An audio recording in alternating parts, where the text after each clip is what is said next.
الكرة لاعب السيليساو، افضل مدافع على اليمين في العالم، افتكر الرياضة والزعامة من دوغلاس مايكل.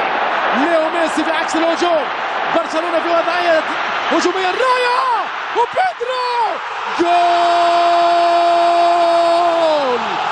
جول.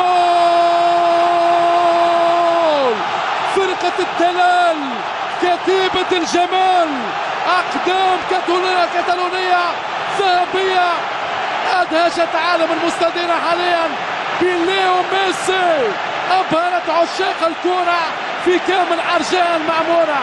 قلنا أنها أجمل كرة لما ليو ميسي يتحرك، هو الكبير هو القدير، يعطي كرة.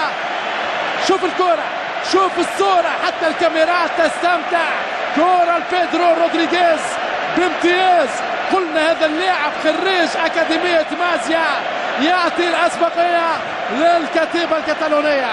هيجان، بركان، غليان في مدرجات ملعب الكامب نو. النتيجة تتغير لصالح برشلونة في هجمة مرتدة سريعة قادها القصير والمكير ليو ميسي. الفلتة الزمنية، يعطي كرة ذهبية لبيدرو رودريغيز.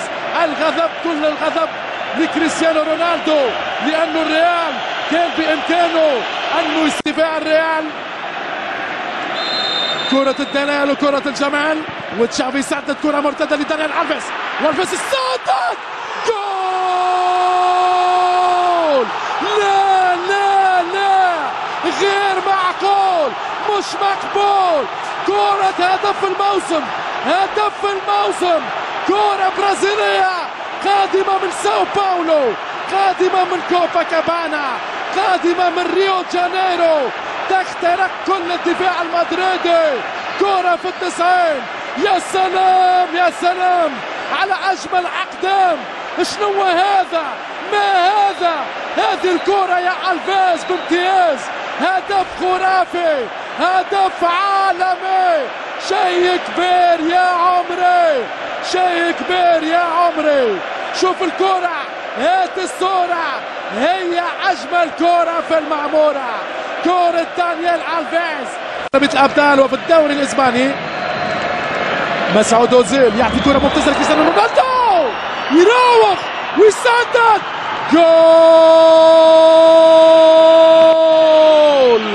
فعلا البرتغالي يتلاعب بالدفاع الكتالوني، يراوغ الحارس بينتو، ويعود بالريال، يعود بالريال على طريقة الأبطال.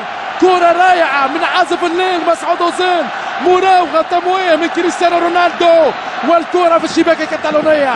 لقطة فنية برتغالية من أعلى طراز، من أجمل أقدام هذه المرة للاعب عالمي يؤكد كل القيمة للمرة الثانية متتالية. 119 مباراة لرونالدو، 116 هدف، أرقام تاريخية لنجم الكرة البرتغالية. مرتدى الكرة لكريم بنزيما، بنزيما يراوغ، بنزيما يسدد جول جول جول جول جول. كريم بنزيما يعود بالفرقة المدريدية إلى الأجواء الاحتفالية. هدفان لهدفين، بيب غوارديولا في حاجة للمية.